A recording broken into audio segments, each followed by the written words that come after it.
झाली प्राध्यापिका मुंबई, 2 मुलं आहेत, 2 मुलं हाय फाय कंपनीत जॉब करतात.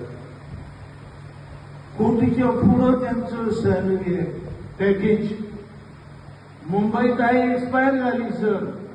दोन्ही मुलांना कळवलं असं असं घडलंय. तो धाकटा मुलगा आला मुंबईत विधीला, आईचा विधी वगैरे झाला. मग एसी बंगल्यामध्ये तो प्राध्यापक बाप आपल्या धाकट्या मुलाला विचारतोय की अरे बेटा, दादा नाही आला, तुझा थोरला भाऊ नाही आला विधीला. तो धाकटा काय म्हणतो, पेपरला फॅक्ट आहे. तो दादा म्हणतो पप्पा बॅग, दादा असं म्हणाला की आता असं कर, आईच्या वेळेला तू जाऊन ये. समजतं?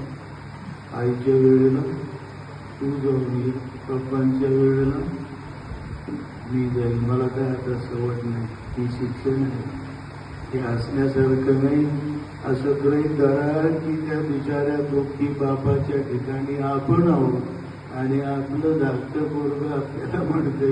तो पोरला म्हणाला की आईच्या वेळेला तू जा, पप्पांच्या वेळेला मी जाईल. तर काय तिथे?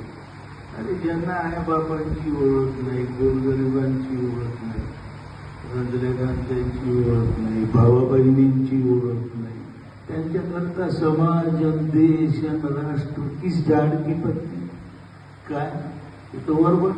आणि अशी पोरं जर डॉक्टर झाली तर काय करणार? डिलिव्हरी नॉर्मल करणार, बरोबर. असा जर स्त्रीरोग तज्ञ झाला तर पेशंट आलं म्हणजे त्यांच्याकरता पेशंट नाही, बकरा आहे मुलांनो, बकरा.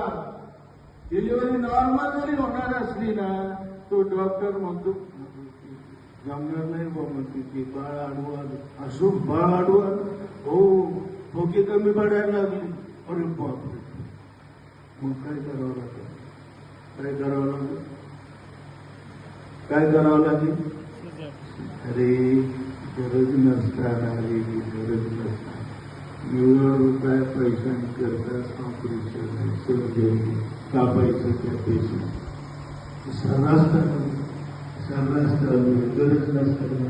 कारण काय माहिती? बाप माहित नाही, बापाला ओळखत नाही, आईला ओळखत नाही.